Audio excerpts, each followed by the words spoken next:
and welcome to Behind the Bad podcast with me, Porcelain Victoria. This is my second time recording this episode because I've forgotten to press play. So, today's episode, we are continuing on with Revolting Prostitutes, the fight for sex workers' rights. Every Thursday, I read about 10 minutes of this book. 10 minutes of this book? Wow. 10 pages of this book. And yeah, we are currently on page 67. And if anybody is watching on Dark Fans or Manyvids, if they see me shuffling round or in a weird position, it's because I've just had my back tattooed.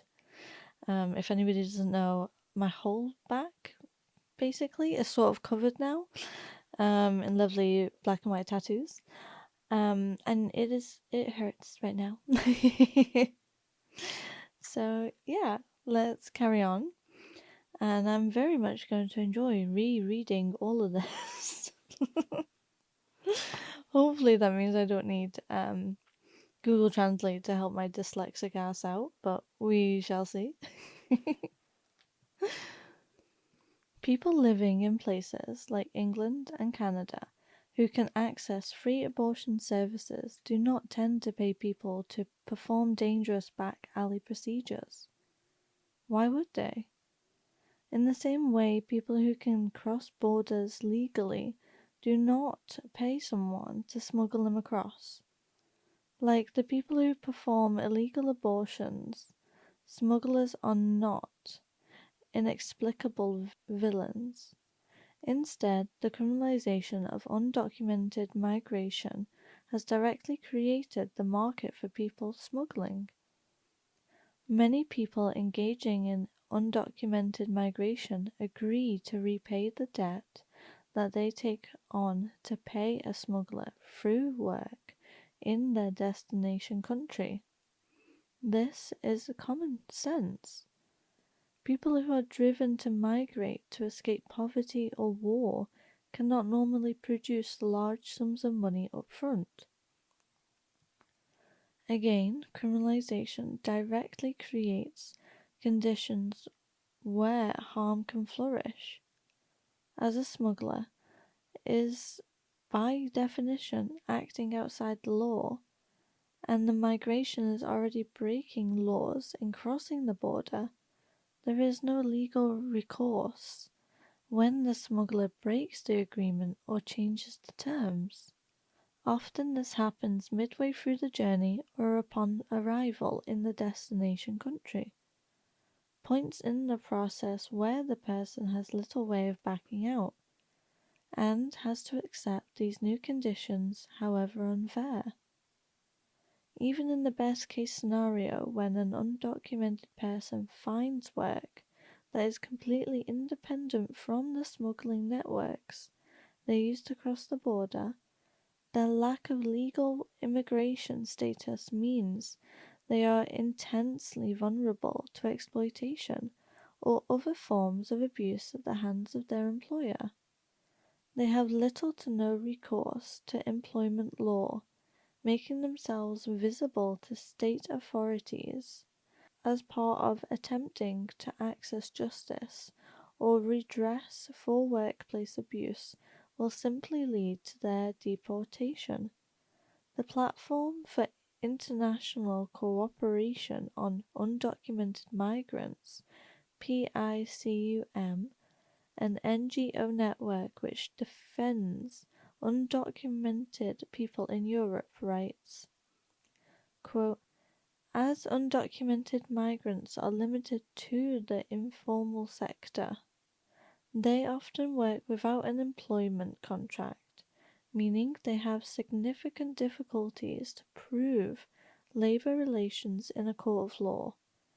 Even when a contract has been signed, it is usually considered invalid due to the irregular status of the worker, and thus unenforceable. Further, if an undocumented worker reports violence of or criminal labor exploitation to the police, they face arrest and deportation, rather than protection and justice. Focus on labor exploitation. Flex, an NGO that tackles the exploitation of migrant workers in Europe, notes that, quote, fear of immigration authorities is a major barrier to reporting for undocumented workers. The threat of reporting to police or immigration authorities is routinely used by unscrupulous employers to hold workers in abusive situations, end quote. Flex cites an example of two undocumented men who were forced to work without pay in a laundromat. Their employer claimed that their pay was going towards their residence permits. However, the employer never arranged the promised residence permit and instead threatened the men with reporting them to the police if they complained. The two men were too afraid to disclose their situation to the labor inspectors. Carolina Gotardo of the Latin American Women's Rights Service points out that, quote, when women are undocumented and employers know about it, they are very easy prey for very serious manners of labor exploitation, end quote. To talk about this is not to digress from sex trafficking. It is to understand the broader state-led systems which produce exploitation for undocumented people. Let's look at another example of this dynamic. A situation where an employer controls a migrant worker's visa. Abdul Azad took on debt to come to the UK on the promise of a well-paid job in a restaurant. Upon arrival, he discovered he would be working for no pay, in conditions of absolute squalor, in an isolated hotel in the remote countryside. He had not entered the country illegally, but his visa was dependent upon his employer, and Azad had feared he and the other men trapped at the hotel would be deported, with their debts unpaid, if they contacted the police. His employer, he says, would show us copies of our visas, show us copies of our visa on his computer and say, here is your name, I will cancel your sponsorship anytime. This is my power. Abdul was not wrong to fear this. When his case came to the attention of the police, his employer was jailed, but Abdul was deported. Both the US and UK typically tie domestic workers' visas to specific employers. Visas to a specific employer. As a result, a staggering 80% of migrant domestic workers entering the US find that they have been deceived about their contract, and 78% have had employers threaten them with deportation if they complain. In the UK, these tied visas were only introduced by Prime Minister Theresa May, who was Home Secretary at the time, in 2012, so it is possible to see their effect very clearly. Migrant domestic workers who entered the UK after 2012 on a tied visa are twice as likely to be physically abused by their employers as those who arrived on a visa that gave them the right to change employers. Compared to migrant domestic workers on the previous, more flexible form of visa, those on tied visas are substantially more likely to be underpaid, assaulted, and overworked, to be expected to sleep on the floor, and to have their passports confiscated by their employers. Punitive immigration law produces harm. However, much mainstream trafficking discourse characterizes the abuse of migrants and people selling sex as the work of individual bad actors, external to and independent of state actions and political choices. Sometimes this discourse works not only to obscure the role of the state, but to absolve it. One feminist commentator, for example, writes of the sex trade that, quote, criminalization doesn't rape and beat women, men do, end quote. From this, we might conclude that changing the law is pointless, because what makes women vulnerable is simply men. This may feel true for women who do not have to contend with immigration law, police, or the constant fear of deportation. But we can see from the results of tied visas that the legal context, including migration law, is heavily implicated in producing vulnerability and harm. For undocumented migrant workers looking to challenge bad workplace conditions, penalties do not stop at deportation. Instead, these workers face criminalization if they are discovered. In the UK, someone convicted of, quote, illegal working can face up to 51 weeks in prison, an unlimited fine, and the prospect of their earnings being confiscated as the, quote, proceeds of crime. This increases undocumented people's justified fear of state authorities and makes them even less able to report labor abuses. Such laws therefore heighten their vulnerability and directly push them into exploitative working environments, thereby creating a supply of highly vulnerable, ripe for abuse workers.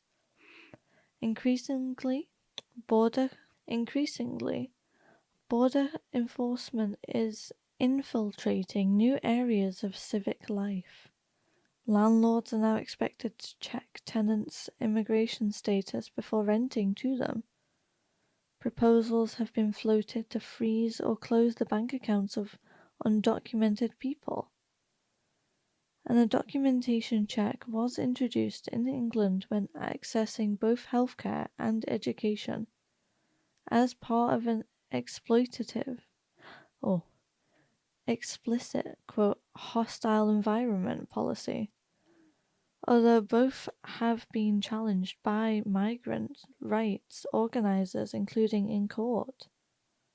The UK devotes far more resources to policing migration than it does to preventing the exploitation of workers. Researcher Bridget Anderson notes that the national minimum wage had 93 compliance officers in 2009, and the Gangmasters Licensing Authority, which works to protect vulnerable and exploited workers, had 25 inspectors. And the proposed number of UK border agency staff for local immigration teams is 7,500. This is the context in which commercial sex freely occurs. Undocumented or insecurely documented people are enmeshed within a punitive, state-enforced infrastructure of deportability, deposability, and precarity. Any work they do, whether it is at a restaurant, construction site, cannabis farm, nail bar, or brothel, carries a risk of being detained, jailed, or deported. In any work they do, they will be unable to assert labor rights, even renting a home or accessing healthcare can be difficult. All this makes undocumented people more dependent on those who can help them, such as the people they paid to help them cross the border, or an unscrupulous employer. It should therefore be no surprise that some undocumented migrants are pushed into sex work by those they rely on, or that some enter into it even if the working conditions are exploitative or abusive. The experiences of a Thai woman working in the UK illustrates some of these complexities.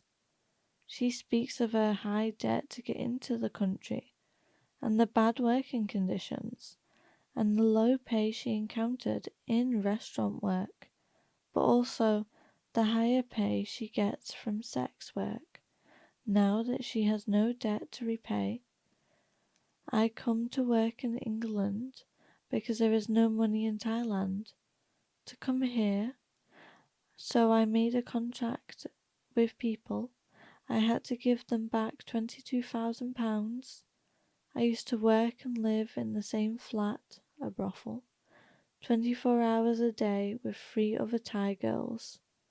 We used to give her, the smuggler, all the money except £200 to send to our families. But she did not take care of us. We only had 1 egg per day to eat, and she put washing up liquid in the shampoo bottles. I paid up in 8 months and was set free. I work here, in a brothel, and in a restaurant now. The restaurant is better because it's got good reputation, whereas here it's good money, but bad reputation. Now I'm okay, but I am only scared that immigration could come here and make me go back to Thailand. A Brazilian woman explains to the same researchers that if she had legal immigration status, she would do a different job than sex work. I decided to come to the UK because a girl I was working with in Spain took me here. She was Brazilian as well. She had told me that the UK was better for work and I needed money. If I was legal, I would look for another job. Another migrant worker who had also previously worked in Spain notes that even decriminalizing sex work does not make undocumented workers safe from the state. Quote, I felt more secure in Spain. I guess the only way would be to make it legal to work in brothels, but then that would not be enough because I could not be working there as I have no papers. End quote. The constraints of immigration law have come up again and again. One woman tells researchers, it is so difficult for Thai people to get a visa for the UK. Why? If you want to come here to work, you need to use these systems and people, and it is very dangerous. End quote. Another adds, quote, it is very bad. The girls want to go abroad and have a better life, but these people make money out of them. And on the other hand, it's the only way to come. The Home Office should give more visas. It's difficult here if you are illegal. End quote. Nick Mai, who conducted the research, writes, there is a direct correlation between the degree of difficulty in obtaining and maintaining documentation and the vulnerability of interviewees to exploitation, whether they work in the sex or in other industries. Immigration status is the most important single factor engendering migrant workers' vulnerability to exploitation in the UK's sex industry. Emphasis hours. However, the way trafficking is discussed allows exploitation to be presented as unrelated to this system. For example, in 2018, news agencies reported that German police had, quote, smashed an organization that was trafficking Thai women into German brothels. In response, one anti-prostitution feminist in the UK noted, quote, "This is the problem with legalizing prostitution. Demand outstrips willing supply, and so you get trafficking." End quote. The Thai media reported that the woman in question had been intending to migrate and had been aware that they were going to be selling sex upon arrival. They had paid to be smuggled into Germany and had been deceived as to their remuneration and the conditions in which they would be working. In the aftermath of the raid, the German authorities were weighing up the possibility of prosecuting these exploited undocumented people for working without the correct visa. To locate the problem in the existence of prostitution, as the UK feminist commentator seems to, renders invisible the material things that made them vulnerable to harm.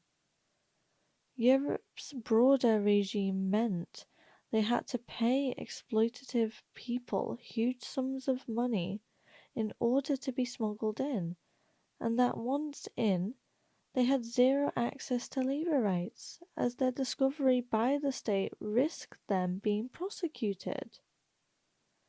These two factors combined to produce a situation wherein they could be horribly exploited by their employers. None of this is to downplay what happened to them. Instead, it is to highlight the inadequacy of carceral, quote, anti-trafficking response to their situation. Such an approach actively obscures the role of the border in producing the harms they suffered, and compounds these harms by rendering it prosaic that they face deportation and potential prosecution. Indeed, it is striking that although the spectra of commercial sex attracted attention to this case among the UK commentariat, the idea that this was an anti-trafficking raid, and therefore simply a good thing, foreclosed any interest in what happened to these people after their discovery by the state, their potential prosecution and inevitable deportation, because unremarkable and unremarked upon. Become unremarkable and unremarked upon. As Nadita Sharma writes, anti-trafficking policies do a great disservice to migrating people, especially the most vulnerable, by diverting our attention away from the practices of nation states. They channel our energies to support a law and order agenda of, quote, getting tough with traffickers. In this way, anti-trafficking measures are ideological. They render the plethora of immigration and border controls as unproblematic and place them outside of the bounds of politics. Instead of locating exploitation within the state systems, push migrants into debt and force them to work in the grey economy with no workplace protections. Anti-trafficking ideology locates exploitation in the figure of the villain. In Houston, Texas, one anti-trafficking organization set up a, quote, museum of modern-day slavery. In it, they displayed a shackle dating from chattel slavery in North America, next to a high-heeled shoe. The shoe was titled, quote, a modern day shackle. And the caption reads, "This shoe was found after a cantina known as Las Palmas was raided by law enforcement. Women are forced to wear clothing like this shoe to attract business. This type of clothing marks them as business property and is considered a modern-day shackle. This shoe is an ordinary high-heeled shoe of the sort that you can buy on any high street.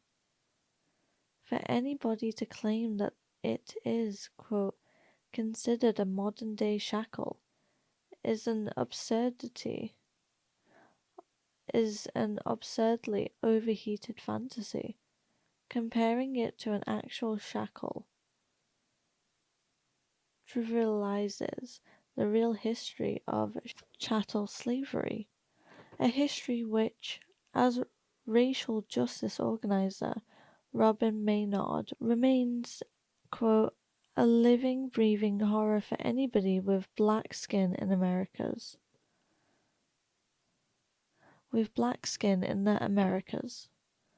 end quote. This fantasy also obscures something real, which is that a woman kicked these shoes off in order to run from the cops. As the caption notes, these shoes were found after a cantina was raided by law enforcement.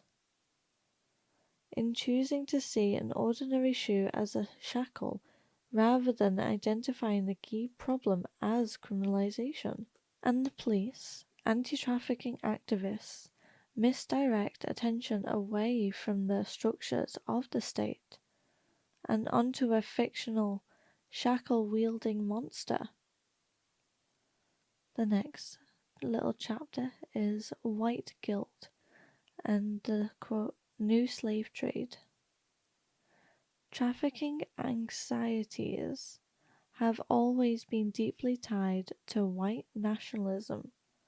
White women's bodies, threatened by prostitution, come to stand in for the body politic of the nation, threatened by immigration. This is clearly legible in late 19th century concerns over, quote, white slavery. A panic that overtook Britain and the US, in which campaigners thought that young white women were being lured into forced prostitution by black and Jewish men. This panic was driven by the rapid growth of cities, women's increasing migration to cities as workers outside the home, and fears around women's economic independence, which combines with white supremacist fears over, quote, race mixing to create the conditions for a racist panic. Academic Joe Dozema writes that the image of the white slave, quote, in her ruined innocence, represented, quote, the real and imagined loss of American rural innocence, end quote. Writing in 1909, the social worker and activist Jane Addams declared that, quote, never before in civilization have such numbers of girls been suddenly released from the protection of the home and permitted to walk unattended upon the city streets and to work under alien roofs, end quote. Historians note that journalists' breathless reportage of white slavery, quote, provided virtually pornographic entertainment to the reading audience, end quote.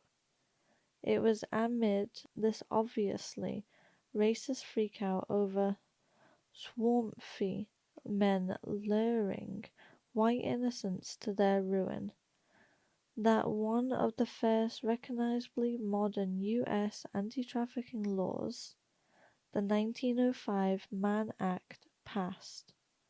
The bill, which was ostensibly against forced prostitution, criminalized black men in romance relationships with white women.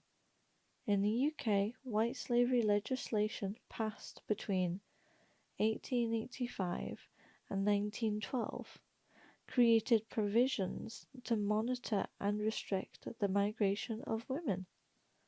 Little surprise then, given these origins, that anti-trafficking policies are primarily either anti-migration policies or anti-prostitution policies. Neither helps undocumented people and both harm migrant sex workers who are doubtably in the crosshairs and disproportionately criminalized and deported. Abhijit Dasgupta of Action Aid Asia remarks that anti-trafficking measures were being used internally to prevent the migration of people, especially women who are driven by poverty and globalization to move country. Governments claim that millions of women are being affected by being trafficked by a billion-dollar sex industry, but the UNHCR, United Nations High Commission on Refugees, and others have pointed out that because of tightening immigration controls, paying an agent is often the only way to migrate. End quote.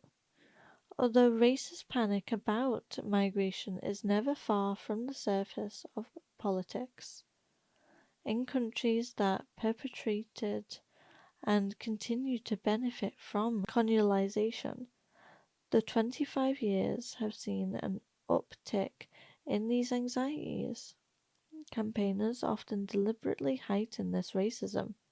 For example, depictions of, quote, hordes at the border featured prominently in the 2016 Brexit referendum on Britain leaving the European Union. In 2017, a conservative election strategist tweeted, quote, I was in the 2005 Tory campaign. We worked assiduously to ramp up anti-immigration feeling, and from then, Labour Party leader Gordon Brown on Nobody challenged lies that immigrants took jobs, were here on benefits. That same year, Sasha championed the Labour Party's then Shadow Secretary of State for Women and Equalities, wrote, quote, Britain has a problem with British Pakistani men raping and exploiting white girls. There, I said it. Does that make me a racist, or am I just prepared to call out this horrifying problem for what it is? End quote. Indeed, it is possible to trace these growing xenophobic and racist anxieties not just in phrases, tabloid headlines, and election strategies, but in concrete and barbed wire. As geographer Rhys Jones writes, quote, as late as 1990, only 15 countries had walls or fences on their borders. At the beginning of 2016, almost 70 did. The history of the transatlantic slave trade and chattel slavery looms large in contemporary trafficking conversations, often in the form of claims, subtle or not, that modern trafficking is worse than chattel slavery. Politicians and police officers meet to tell each other that, quote, there are more slaves now than at any previous point in human history, end quote. A UK former government minister insists that, quote, we are facing a new slave trade, whose victims are tortured, terrified Eastern European girls rather than Africans, end quote. Matteo Renzi, then Prime Minister of Italy, wrote in 2015 that human traffickers are the slave traders of the 21st century. The Vatican claimed that, quote, modern slavery, specifically prostitution, is, quote, worse than the slavery of those who were taken from Africa. A senior British police officer remarked that the cotton plantations and sugar plantations of the 18th and 19th century wouldn't be as bad as what some victims today go through. A 2012 anti-trafficking documentary that was screened for politicians and policymakers around the world, including in Washington, London, Edinburgh, and at the UN buildings in New York, proclaims, quote, in 1809, the cost of a slave was $30,000. In 2009, the cost of a slave is $90. End quote. White people co-opting the history of chattel slavery as rhetoric is grim, not least because the term slavery means a specific legal institution created, enforced, and protected by the state, which is nowhere near synonymous with contemporary ideas of trafficking. Indeed, the direct modern descendant of chattel slavery in the US is not prostitution, but the prison system. Slavery was not abolished, but explicitly retained in the US Constitution as punishment for crime in the 13th Amendment of the Bill of Rights, which states that, quote, neither slavery nor involuntary servitude, except as a punishment for crime whereof the party shall have been duly convicted, shall exist within the United States or any place subject to their jurisdiction. End quote. The 13th Amendment isn't just a vestigial hangover. In 2016, the Incarcerated Workers Organizing Committee released a statement condemning inmates' treatment in the prison work system. Overseers watch over our every move, and if we do not perform our appointed tasks to their liking, we are punished. They may have replaced the whip with pepper spray, but many of the other torments remain. Isolation, restraint positions, stripping off our clothes, and investigating our bodies as though we are animals. There are more black men in the US prison system now than were enslaved in 1850, seeking to, quote, end slavery through increased policing and incarceration is a bitterly ironic proposition. White people in Britain and North America have been very successful at ducking any real reckoning with the legacies of the slave trade. Historian Nick Draper writes, quote, we privilege abolition. If you say to somebody, tell me about Britain and slavery, the instinctive response of most people is Wilberforce and abolition. Those 200 years of slavery beforehand have been elided. We just haven't wanted to think about it. By rhetorically intertwining modern trafficking with chattel slavery, governments and campaigners have been able to hide punitive policies targeting irregular migration behind seemingly uncomplicated righteous outrage. Right, this is where we are going to leave the book for today. This is page 77.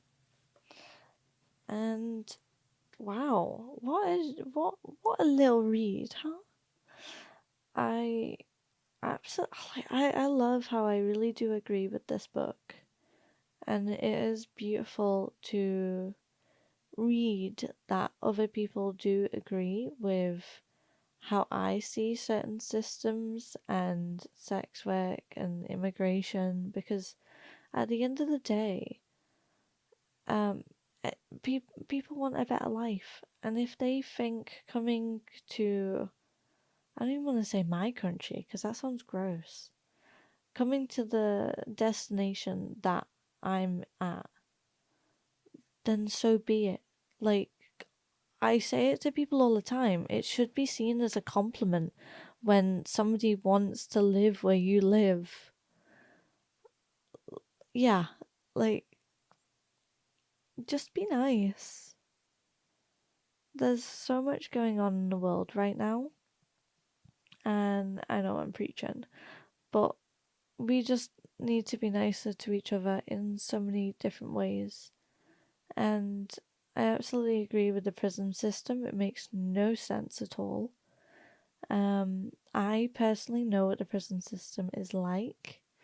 Not that I've been in prison. There is through family members and such, and it is disgusting the conditions they're in. Like, I've had somebody who I know go there to prison, and there's been rats and cockroaches, and the food's disgusting. And it was honestly really sad. Christmas Day, where it was slop, and like, prison's meant to be rehabilitation. Why aren't we giving that? Why are we just humiliating and degrading people for what they've done, depending on what they've done? That very debatable, depending on what people have done. When it comes down to the poverty choices people make and the choices which they potentially didn't, they like, the choices that people didn't have a choice in doing. It was either like steal some food or starve, or my baby needs formula or they're gonna die. Like, what, like, make it make sense. And that goes for a lot of reasons why people are in prison, apart from certain reasons which I think, again, other people agree with. But sticking with the book, it's really refreshing to see that people do want the world to be just so peaceful and for us to live in unity and to be free. Oh, I can only dream about that world. I really can, and it's really sad. But yeah, this has been Behind the Battle podcast with me, Porcelain Victoria. Please give a like and a follow. What else is there? If you want to see the spicy versions, or if you just want to see me talking, then you can go on Dark Fans or ManyVids and see the videos there. Yeah, please leave a review if you have any topics you would like to hear. Please give a listen. Our previous topic was a lovely man called John Brown, who in the 1800s helped with the decrease in slavery, I want to say. And it's really cool. It's a really cool topic. I really enjoyed it. But yeah, hopefully everybody has a lovely week, and I hope you enjoyed this episode. Bye!